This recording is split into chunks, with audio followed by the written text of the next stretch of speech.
The air inside the New York City Supreme Court felt thick, almost suffocating. The rows of spectators murmured in anticipation, their gazes locked on the young man standing at the defendant's table. His hands were tucked into the pockets of his wrinkled hoodie, his chin lifted just enough to show he wasn't afraid. At least, not on the surface. Malik Carter, 18, was facing charges of grand theft auto and evading arrest. The accusations were serious, but it was clear from the way Judge Everett Caldwell looked at him that this case wasn't just about the law. It was about perception. Seated atop his polished mahogany bench, Judge Caldwell drummed his fingers against the wood, peering down over the rim of his glasses. His lips twisted into something between a smirk and a sneer. "You think you're some kind of legal expert?" he mused, his voice dripping with amusement. "This isn't a high school debate tournament, son." A few chuckles rippled through the courtroom. The bailiff, the stenographer, even the prosecutor allowed a brief smirk. They all thought this was just another open and shut case. Malik didn't react. He had spent too many years preparing for this moment. Not this exact scenario, of course.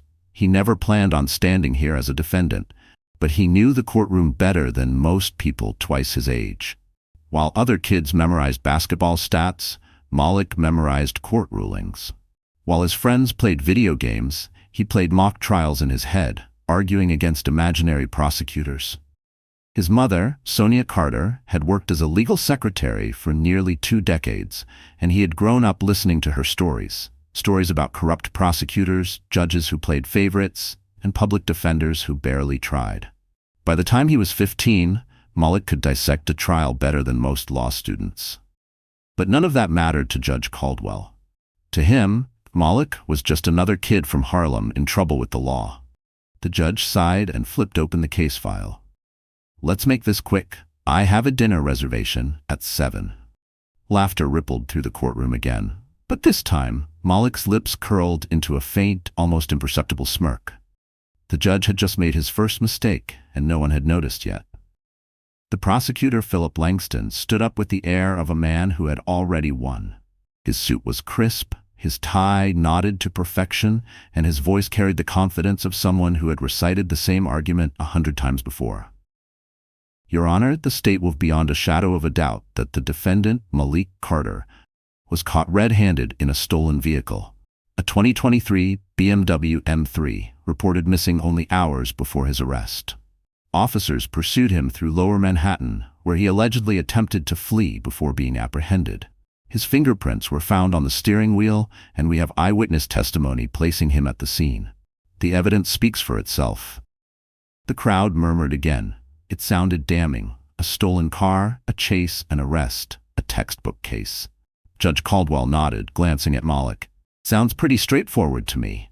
Most of the room likely agreed. But Malik saw the cracks before anyone else did. He remained silent, waiting. "Let's hear the defense," Caldwell said, turning toward Malik's attorney, a frazzled public defender named Denise Holloway, who had barely spoken a word since entering the courtroom. She stood hesitantly. "Your Honor, my client." Malik placed a hand on her arm, a silent request. She hesitated, then sat back down.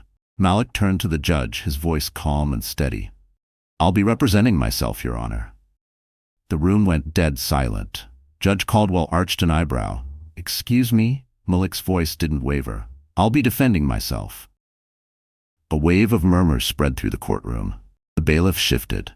The prosecutor's smirk faltered for just a second before he let out a sharp laugh. This should be interesting. But no one was laughing when Malik took his first step forward, because everything was about to change. He adjusted his stance, letting the silence stretch just a little longer, long enough to make them uncomfortable. Then he spoke. "Your Honor, before I begin, I'd like to confirm something with the prosecution." Langston crossed his arms. "Go ahead." Malik took a slow step forward. "You said Officer Brian Ramirez personally saw me behind the wheel before my arrest, correct?" Langston exhaled sharply, already bored. "That's right. And that testimony is in his official report?" "Of course it is." Malik nodded, then turned to Judge Caldwell. "Your Honor, I move to dismiss Officer Ramirez's testimony as evidence." The judge narrowed his eyes. "On what grounds?" Malik pulled his hands from his pockets and gestured toward the prosecution's table. Because Officer Ramirez never saw me in that car. A flicker of confusion crossed Langston's face. What are you talking about? Malik took another step forward. Your Honor, if the court allows me, I'd like to submit a request to verify Officer Ramirez's GPS logs from that night. If his report is accurate, his location history will confirm it. He let the words hang in the air. But I have a feeling it won't. The murmurs in the gallery grew louder. Judge Caldwell frowned. For the first time, the courtroom wasn't laughing anymore. A tense silence settled over the courtroom. The murmurs from the gallery had died down, replaced by a collective anticipation. Everyone was waiting for the prosecution's response. Philip Langston adjusted his tie, his confident smirk beginning to fade.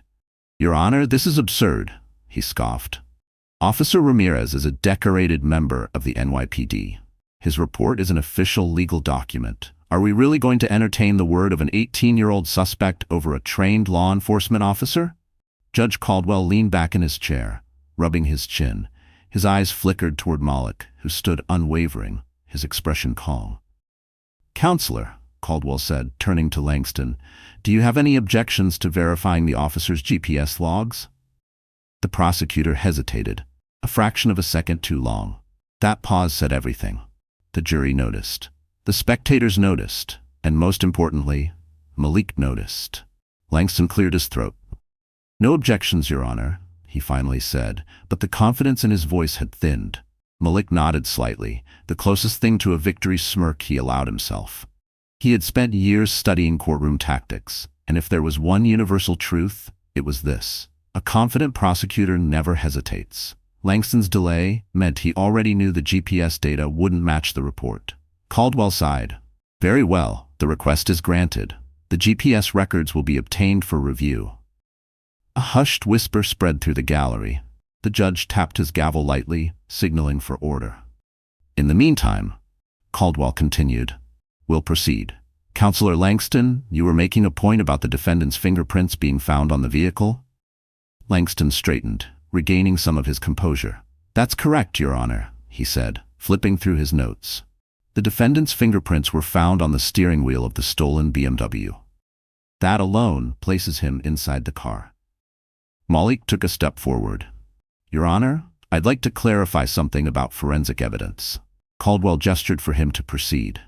The prosecution is implying that my fingerprints on the steering wheel prove I stole the car. But let's apply some logic here. Malik turned to the jury, making eye contact with each of them. If you walk into a coffee shop and touch the counter, does that mean you own the shop? One of the jurors furrowed his brow. Another crossed her arms, considering the point. Let's take it a step further, Malik continued. Let's say you borrow your friend's car to grab something from the trunk. Your fingerprints end up on the handle. Now imagine, hours later, someone steals that same car. Are you guilty just because your prints are there? Langston scoffed. This isn't a coffee shop or a borrowed car, Mr. Carter. You were caught near the stolen vehicle after a police chase. Malik didn't flinch. And yet, I wasn't in the vehicle when I was arrested. The prosecution's entire case hinges on circumstantial evidence. Where's the surveillance footage of me actually driving the car? Where's the dash cam footage from the arresting officers? If they had it, they'd be playing it right now. Another ripple of murmurs spread through the courtroom. Langston's jaw tightened. The evidence speaks for itself. Malik nodded. Exactly, which is why I have one more request, Your Honor. He turned back to the judge. I'd like to call the forensic specialist who processed the fingerprint evidence to testify. Caldwell glanced at Langston. Was the forensic expert subpoenaed? Langston hesitated again. No, Your Honor, he admitted. Malik tilted his head. Interesting. So the prosecution is using forensic evidence to convict me, but they didn't think it was necessary to bring in the person who actually processed that evidence. Judge Caldwell sighed, pinching the bridge of his nose. Counselor Langston, why wasn't the specialist called? Langston's grip on his papers tightened. It wasn't deemed necessary, Your Honor. The fingerprint analysis is standard procedure. Malik let the silence hang for a moment before speaking. Or maybe it wasn't called because the full report doesn't support the prosecution's claim. The tension in the room thickened. Now, let's pause here for a second. If you were on that jury, would you start questioning the case against Malik? It's easy to assume that someone is guilty when the evidence seems clear-cut, but sometimes things aren't as they appear. Have you ever been in a situation where people believed something about you that wasn't true? Maybe at school, at work, or even among friends? It's a terrifying feeling, being accused, knowing you're right, but having to fight just to be heard. This case isn't just about Malik. It's about how easy it is for the system to fail someone who doesn't know how to defend themselves. How many people have been convicted simply because they lacked the knowledge to challenge the prosecution? Drop a comment below. Do you think Malik is handling this trial the right way? What would you do in his position? Back in the courtroom, Caldwell exhaled. "I want that forensic report on my desk by the end of the day," he ordered. Langston nodded stiffly. Malik stood firm. He wasn't done yet, because the next thing he was about to reveal would shake the entire courtroom. Judge mocks teen in court, shocked when he discovers the boy is a legal genius in disguise. Part 3. A stunned silence filled the courtroom. The weight of Malik's words settled over the gallery like a heavy fog. His fingers tightened around the transcript as he held it up, the damning evidence clear for everyone to see. The real suspect, the person who had actually stolen the car, was white, not him. Judge Caldwell slowly exhaled, his expression unreadable as he glanced toward Philip Langston. The prosecutor's face had lost all traces of smug confidence. His jaw was tight, his fingers drumming anxiously against the table. Langston knew exactly what was in that statement, and he had chosen to bury it. Malik didn't let the silence drag. He turned back to the jury, his voice steady, deliberate. This statement was taken the night of the alleged crime. The car's owner, Mr. Raymond Whitaker, told the police he saw the thief, and that person wasn't me. A ripple of whispers spread through the gallery. Someone in the back let out a low whistle. Even the bailiff, who had spent most of the trial looking disinterested, shifted uncomfortably. Caldwell rubbed his temple, his irritation evident. "Mr. Langston," he said, his tone sharp, "why wasn't this statement included in the prosecution's case file?" Langston hesitated. It was barely a second, but the damage had already been done. "The report was deemed irrelevant, Your Honor," he said finally. "It was an initial eyewitness account, but there was no follow-up." "No follow-up?" Malik interrupted, his voice cutting through Langston's excuses. He stepped forward, his eyes locked onto the prosecutor. "You mean no one bothered to investigate it? No officers checked security footage at the gas station? No sketch artist was brought in? No lineup? Nothing?" Langston clenched his jaw. Malik turned back to the jury, shaking his head. "Think about that for a second. The actual owner of the car said the thief wasn't me, but instead of following that lead, the police arrested the first black kid they saw in the area." The murmurs in the courtroom grew louder. Langston tried to regain control. "Your Honor, we still have concrete evidence tying the defendant to the vehicle." Malik didn't let him finish. "You mean circumstantial evidence?" He turned back to the judge. "Your Honor, I request that this statement be formally entered into evidence." Caldwell hesitated. His lips pressed together as if weighing his options. Then finally, he gave a slow nod. "The court accepts this document into evidence." Langston's grip on his papers tightened, his frustration barely contained. Malik wasn't done yet. He turned to the gallery. "And here's the real question. If the prosecution was willing to hide this statement, what else are they hiding?" The courtroom erupted into a new wave of murmurs. Langston's face was a shade paler now, but he quickly recovered. "Your Honor, the defendant is attempting to shift the focus away from the undeniable fact that his fingerprints were found on the vehicle." Malik sighed, shaking his head. "We're back to that, huh?" He took another step forward, his voice calm but firm. "You want to talk about forensic evidence? Fine, let's talk about it." Langston's mouth opened, but Malik didn't give him the chance to interrupt. "You claim my fingerprints prove I stole the car, but as I already pointed out, fingerprints only prove contact, not intent. And we still haven't heard from the forensic expert who handled the analysis." Caldwell's gaze shifted back to Langston. "That's true. Where's the forensic specialist counselor?" Langston stiffened. "The prosecution didn't see the need." "You didn't see the need?" Malik echoed, his voice incredulous. "Your Honor, the forensic report is a critical piece of evidence. The prosecution is using it as the backbone of their case, yet they haven't called the one person who can actually testify to its accuracy? Caldwell let out a slow breath, clearly unimpressed. Counselor Langston, at this point, I'm starting to question why so many essential witnesses seem to be missing. Langston's frustration cracked through. With all due respect, Your Honor, we are prosecuting a criminal, not entertaining a conspiracy theory. A few gasps sounded from the audience. Malik lifted his chin. No, what you're doing is prosecuting an innocent person while ignoring evidence that contradicts your case. Langston slammed a hand on his table. The evidence against the defendant is overwhelming. No, it's convenient, Malik shot back. It's convenient that the police ignored the car owner's statement. It's convenient that they didn't check the gas station cameras. It's convenient that no lineup was conducted. It's convenient that the forensic expert isn't here to testify. But the second I start asking questions, suddenly, I'm the one on trial for daring to challenge it? The energy in the courtroom shifted again. The jurors were no longer looking at Malik like a criminal. They were looking at him like someone who might actually be telling the truth.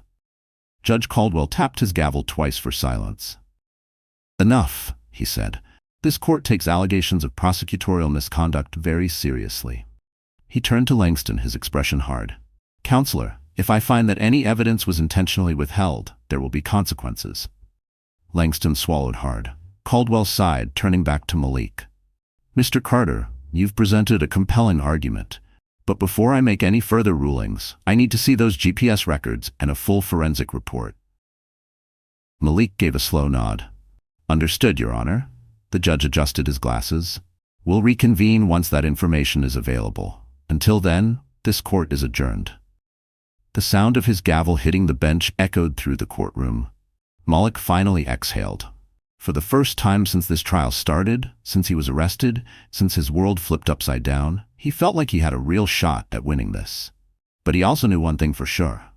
Langston wasn't going to back down, and neither was he. The courtroom was still. The tension was thick, wrapping around the room like an invisible force. The trial had begun as a routine case, a simple conviction, another statistic. But now, no one could deny the truth unraveling before them. Judge Caldwell studied Malik, his fingers interlocked as he leaned forward slightly. Counselor Langston, he said, his voice carrying a weight that made the prosecutor's shoulders stiffen. After reviewing the evidence presented, I'm finding it increasingly difficult to ignore the inconsistencies in your case. Langston cleared his throat. Your Honor, we still maintain that the defendant was found in connection with the stolen vehicle. Regardless of the car owner's statement, his fingerprints were present on the steering wheel. Malik shook his head. But I wasn't in the car when I was arrested. He took a step forward. In fact, I was blocks away. I wasn't in possession of the vehicle. I wasn't fleeing. The only thing linking me to that car is a flawed investigation. Caldwell exhaled through his nose, deep in thought. The defendant raises a valid point. Langston's jaw tightened. The police followed procedure. Did they? Malik cut in. Or did they take the easy way out? He turned to the jury. A car is stolen. The thief is seen. The owner gives a description. But instead of looking for that person, the police arrest me because I happen to be in the area? A murmur rippled through the jury box. The seed of doubt had been planted. Langston was running out of ground to stand on. His voice rose slightly, the frustration breaking through. We're dealing with facts, not emotion. The defendant's prints were in the stolen car. He was near the scene. That is evidence. Malik nodded slowly. You're right. Langston blinked. He hadn't expected agreement. The law is about facts, Malik continued. So let's talk about facts.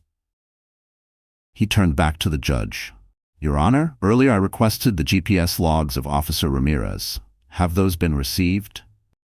A court clerk approached the bench, handing Caldwell a printed document. The judge scanned it, his expression hardening. Malik watched him closely. Your Honor? Caldwell took a deep breath. According to these records, Officer Ramirez was nowhere near the location where he claimed to have witnessed the defendant behind the wheel. A gasp shot through the gallery. Langston stiffened. Your Honor, this must be a mistake. Caldwell's eyes flashed with irritation. Are you suggesting the records are falsified, Counselor? Langston hesitated. He couldn't say yes, because that would mean admitting the system had failed. But he couldn't say no either, because that meant admitting Malik was right. Malik pressed forward. That means the officer lied in his report. He turned back to the jury. So let's put the pieces together. The owner's statement contradicts the arrest. The forensic evidence was never properly examined. The key witness, the officer, lied. How is this still a case? Silence. Then, Caldwell sighed, rubbing his temple. Langston shifted. His mind was racing. He had lost control of the narrative. Caldwell turned to the jury, his voice firm. Ladies and gentlemen, given the evidence, or lack thereof, I am left with little choice but to dismiss the charges against the defendant. Malik felt his breath catch. The words hit the courtroom like a thunderclap. Chaos erupted. Some gasped in shock. Others murmured, shaking their heads. The reporters scribbled furiously, cameras clicking. Langston looked like he had swallowed glass. Caldwell banged his gavel. Order. Slowly, the noise died down. The judge turned to Malik, his expression unreadable. Mr. Carter, you are free to go. For a long moment, Malik didn't move. He had spent weeks preparing for this trial, breaking down every argument, anticipating every counterpoint. But now that it was over, the weight of it settled in. He had won. The bailiff stepped forward, unlocking the handcuffs that had remained on Malik's wrists throughout the trial. The cold metal clattered against the table as they were removed. Malik flexed his fingers. The first real breath he had taken all day filled his lungs. Judge Caldwell was still looking at him. There was something in his expression, something Malik hadn't expected. Respect. Malik gave a small nod. Then he turned and walked out of the courtroom. Outside, the air was thick with noise. Reporters swarmed the steps of the courthouse, their cameras flashing, microphones thrust forward like weapons. Malik, did you know the case would be dismissed? What are you going to do next? How does it feel to outmaneuver a seasoned prosecutor? Malik ignored them. He pulled his hoodie over his head, hands stuffed in his pockets, pushing forward. At the bottom of the steps, his mother was waiting. Sonia Carter stood with her arms crossed, her face unreadable. For a long moment, she just looked at him. Then, finally, she exhaled, shaking her head. Boy, you scared me half to death. Malik chuckled, scratching the back of his head. Had to take a risk, Ma. She stared at him a second longer. Then, she pulled him into a tight hug. You always were the stubborn one. The cameras kept flashing, but Malik wasn't paying attention. Across the street, a familiar figure leaned against a car. Judge Caldwell. His posture was different now. The arrogance was gone. The detached authority had softened. His expression wasn't amused anymore. It was something else, something closer to reflection. Malik met his gaze. He hadn't expected this case to be anything more than routine. Just another day, another defendant, another guilty plea. But now he knew he would remember this one. Because Malik had done something most people never could. He made the system look at itself. And for once, it had blinked first. The courtroom was behind him, but the weight of what had happened still pressed on Malik's chest. As he and his mother walked away from the courthouse, the world outside felt louder. Reporters shouting questions, cameras flashing, cars honking. But inside, Malik felt quiet. Still, like he was standing on the edge of something bigger than himself. His mother squeezed his shoulder. Let's go home, baby. But home didn't feel like the right place anymore. Not after today. They reached their car, but Malik hesitated before getting in. Across the street, Judge Caldwell was still watching him, standing beside his sleek black sedan. For a moment, Malik considered just walking away, but something in the judge's expression made him stop. It wasn't arrogance anymore. It wasn't dismissal. It was recognition. Malik took a breath, then crossed the street. Caldwell straightened as he approached. Neither of them spoke right away. Then, the judge sighed, shaking his head. That was impressive. Malik crossed his arms. You didn't think I could do it, did you? Caldwell was silent for a moment. Then, to Malik's surprise, the older man chuckled, just a little. No, he admitted, I didn't. There it was, the truth. Malik nodded. That's the problem. Caldwell met his gaze. What is? You didn't think I could win, Malik said. Not because of the evidence, not because of the law, but because of who I am. A black kid from Harlem, standing in a courtroom where people like me aren't supposed to win. Caldwell exhaled, rubbing his temple. You're not wrong. Malik had expected defensiveness, excuses, but not honesty. The judge looked at him, something unreadable in his expression. What are you going to do next? Malik didn't hesitate. I'm going to law school. Caldwell let out a slow breath, nodding. Good. He stepped closer, lowering his voice. You made us look at something today that we don't always like to see. But the real question is, what are you going to do with that? Malik's jaw tightened. That was the real fight. The system didn't change just because one case was dismissed. But maybe this was the first step. He nodded once. I guess we'll find out. Caldwell studied him for a long moment, then held out a hand. Malik hesitated, then slowly he shook it. A silent agreement, a quiet shift. As Malik turned to walk away, he didn't feel like a kid who had just escaped something. He felt like a man who had just begun something. Malik's story isn't just his. It's about every person who has ever been underestimated. Every person who has been judged before they even had a chance to speak. Every person who has been put in a system that wasn't designed for them to win. And the truth is, not everyone can fight back like Malik did. He was lucky. He had the knowledge, the confidence, the ability to stand up for himself. But what about the ones who don't? How many innocent people are sitting in jail right now because they didn't know how to defend themselves? How many lives have been destroyed because someone assumed guilt instead of proving it? This isn't just a story. It's a wake-up call. Now, it's your turn. If you were in Malik's position, could you have fought back? Or would you have been another name, another statistic, another case that no one questioned? And here's the real question. What can we do to make sure this doesn't keep happening? Justice should be about truth, not assumptions. It should be about evidence, not shortcuts. It should be about people, not statistics.